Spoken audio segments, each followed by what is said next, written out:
California from church BBS and Mobibia Quaba at the bank Sati. So, for you could be more a year. I am a shibby parliament. That is a name as a put or a bar. A phenomenon in the minority leader. Only Mahama Yariga, just a natchez. I hear come in capacities any assembly. Na Mahama Yariga, a chair, a phenomenon can say, or my by any bar or by mono. Mamma, maybe see a property and send Muchi more to Mahama Yariga. Man, a year after your market and go as a parliament or moving puts and YouTube.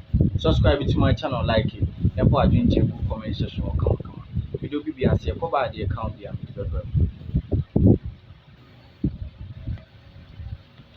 Last point. 2017, public sector workers enjoyed 12.5% increment.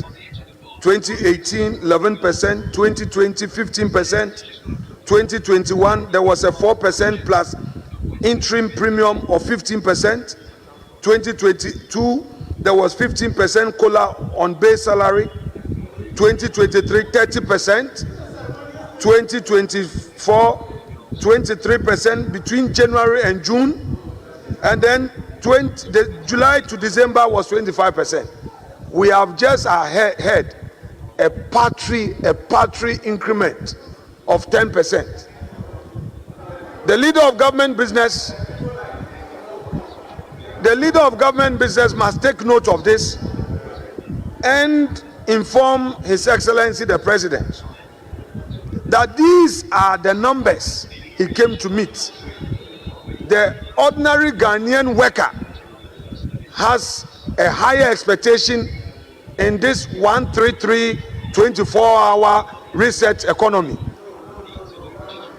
They have a legitimate expectation that President Mahama will do. If he cannot match it, he should do better.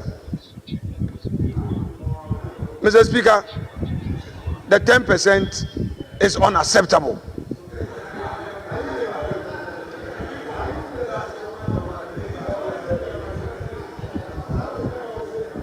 Mr. Speaker, last point.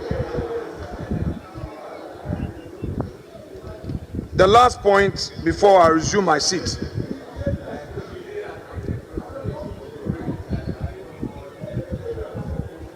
Mr. Speaker,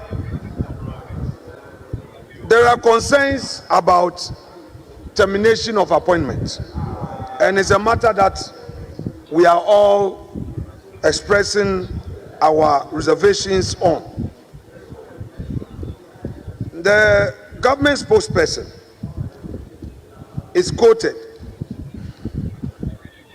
by the media as having said, and quote, "Let me also put on record that this action has been taken not because of a perception or belief that they were MPP. It is because we know that the recruitment process were attended by irregularities." Honorable Fosu, Felix Kwacho Fosu, is quoted to have said this on Wednesday, the 19th February. Mr. Speaker, in law, there is something called ratification and rectification. These are guaranteed rights in Chapter 5 of the Constitution. If somebody has been employed and the government is of the view that these employments were irregular, what is the use of the system regularizing same through ratification or rectification? Mr. Speaker, why would the government send people away? And so far it is obvious that they are targeting NPP members. Mr. Speaker, it is so obvious that that is what the government is doing. Nurses are being sent home. Teachers are being sent home. Mr. Speaker, in fact, to worsen the situation, State-owned entities that are limited liability companies are also issuing letters. Mr. Speaker, I will plead with the leader of government business that he should take steps to address these matters. Mr. Speaker, I'm in the dispatch box, and leader knows that in the dispatch box there can be a point of order. I'm in the dispatch box. There can be a point of order, and he knows that. My respected leader knows it. I have good reasons for coming here. So, Mr. Speaker, the ordinary Ghanaian has a legitimate expectation that upon receiving an appointment letter, until he does something wrong or does anything against the company rules and regulations, he's supposed to remain in the employ of that institution. Mr. Speaker, state-owned institutions have employed Ghanaians, and today they are being given letters, go home. They are sacking them. Mr. Speaker, look at the extent to which cholera is affecting our people. People are in hospitals and nurses. Mr. Speaker, I'm concluding. That's why I said the last point. Because, Mr. Speaker, this is an appeal to the leader of government business to ferry same to government. Mr. Speaker, people are being sent home, particularly nurses. And these nurses are in the countryside to save lives. Teachers are in various communities teaching, and they are being told that pack and go home. Mr. Speaker, menyo SSNto, true, no kejo. Mr. Speaker, no kejo.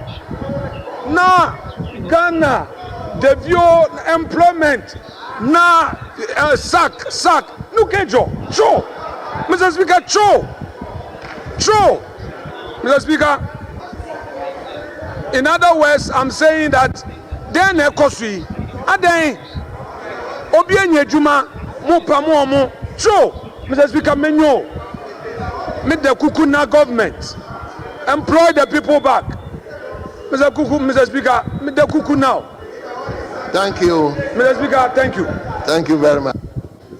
Happily and gladly accepted 10% increase. Mr. Speaker, accepting 10% increment as against 25% or 12% or 13% is a vote of confidence in the leader.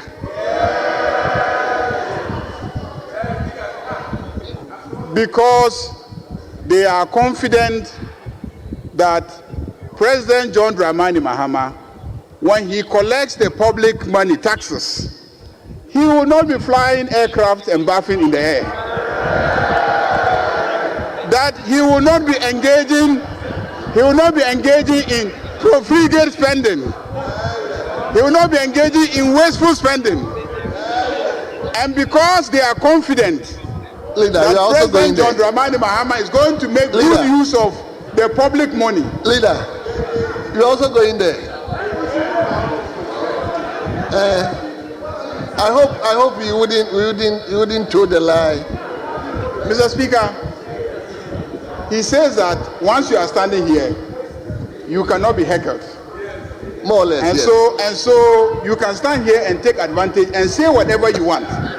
So let me also say whatever I want. And so I am saying that the workers of this country accepted 10% as a vote of confidence in the NDC government. And Mr. Speaker, something wonderful happened. For a very long time, presidents have not been interested in the negotiations. But yesterday, His Excellency, President John Dramani Mahama, went there himself